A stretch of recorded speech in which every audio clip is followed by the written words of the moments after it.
107 days to go, and I'm sorry it's been quite a while since I did a video, and it's a lot, been very busy with a lot of things, as you'll see. It certainly hasn't been because of a lack of news. A lot has happened in the past few weeks, and it's a lot to cover in 10 minutes, so I'd better jump right in so I can get through this.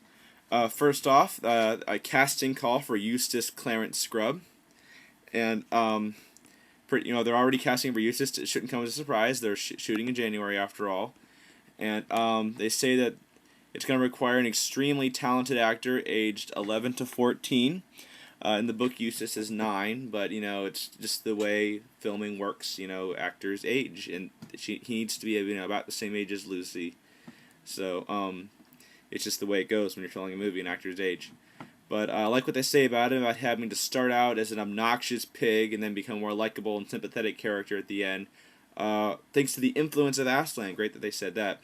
And as they say, this is a highly challenging role. I like that they said that. Eustace is one of my favorite characters, favorite human characters in the series. I love it.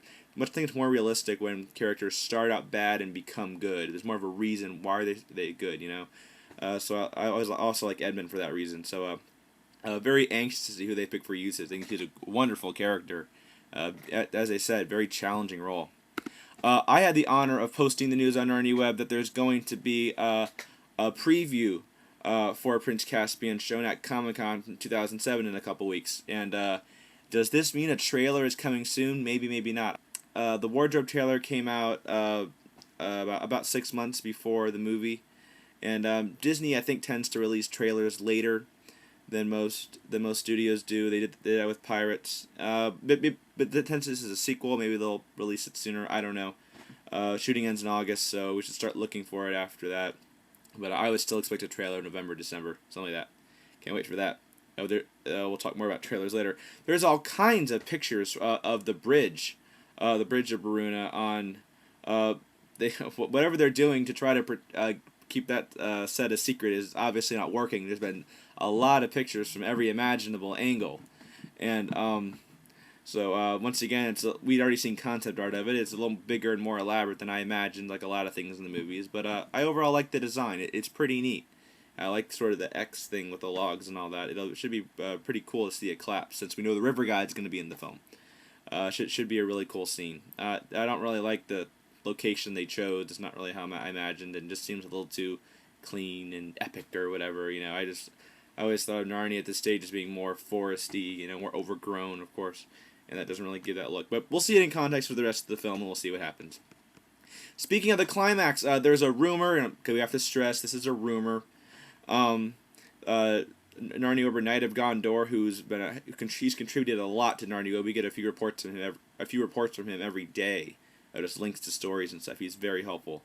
And he has from a reliable source that following the duel between Miraz and Peter, there will be an all-out assault on Miraz's castle by the Narnian creatures. This will reportedly include mice running through the halls. So Adamson's going for a bigger climax. I think the climax in Prince Caspian is big enough. It's fine. And you don't need an action climax. It's not an action story. And I went through, and I don't have time to go into detail right now, but you count out the number of action scenes in Prince Caspian, there really aren't that many.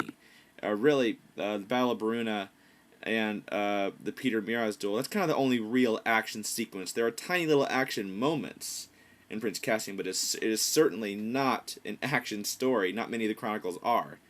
So I don't see. I think Adamson should have faith in the story and the characters. There's no need to add action sequences to this, and I was very pleased that the newest Harry Potter movie, Order of the Phoenix, they did not feel the need to add any action sequences. In fact, I think they actually cut the last action scene down a little bit. It's the story and the characters that make the series what it is. You don't need to add summer blockbuster action sequences to it. And another example would be I was so proud of Sam Raimi when I saw Spider-Man 2 to be faithful to the comics and have Spider-Man actually throw his costume in the trash can for a while. It's a pretty risky thing to do in a way of having a superhero out of the costume for a pretty fair chunk of the film, but he had enough faith in the character of Peter Parker to do that, and it paid off. It was a runaway box office hit, and my favorite superhero film. So I think Adamson should just have faith in material that has survived over 50 years and not have to add all these action sequences, probably at the cost of good C.S. Lewis material. I don't mind the fact that they added the battle at the end of Lion, the Witch, and the Wardrobe, or that they expanded on the battle at the end of Lion, the Witch, and the Wardrobe quite a bit. Like, just that fact doesn't bother me. It's the fact that I think that they had to cut out some really good C.S. Lewis material for that. Like, it was great. Like, the battle was cool in that movie, but at what cost? At almost all of Chapter 16 had to be cut out. And that's some of the most memorable and well-written passages in the series, I think, when they're riding on Aslan's back, and it was so cut down, so I really wish they wouldn't do that. They're not action stories. I think Adamson is completely missing the point of what these books are. But then again, this is just a report. It might turn out to be something different. Maybe Aslan storms the castle or something. I don't know. We'll have to see what they do with it. I mean, maybe that's part of Aslan kind of restoring Narnia. Our first real interview with Michael Apted. There's not much here as far as Narnia. He doesn't really go into details, but he just makes one. It's mostly about Amazing Grace, but he makes one interesting point, and that's that what we kind of already know, that all the Chronicles are very different. And they're asking about having to be consistent with Adamson's vision. And he's like, I kind of do, but not really, because most of the story takes place outside of Narnia.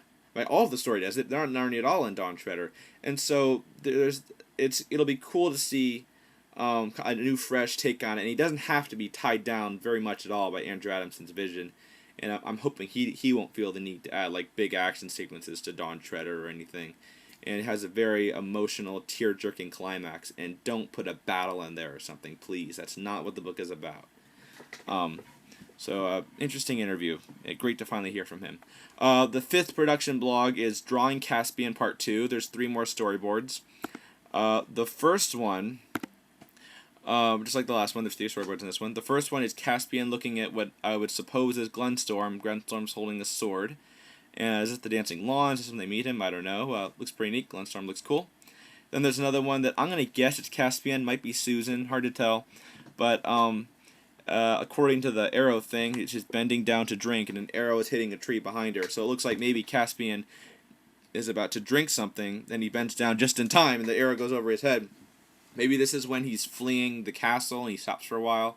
We already know he gets pursued into the woods as he flees the castle. Maybe it's Susan when they run into a Telmarine camp. I don't know. Could be a lot of things. And the last one is just a rider running towards what looks like Caspian. I'm not sure what it is. Is this him being pursued into the woods again? I don't know. Is it Cornelius maybe arriving at camp and he's looking? I don't know. The last one, one of the most surprising, is that already a video game trailer for Prince Caspian. Already some footage to analyze. It's not real footage from the movie, but obviously the video game doesn't completely reflect what we're going to see in the film. In fact, but it give you something.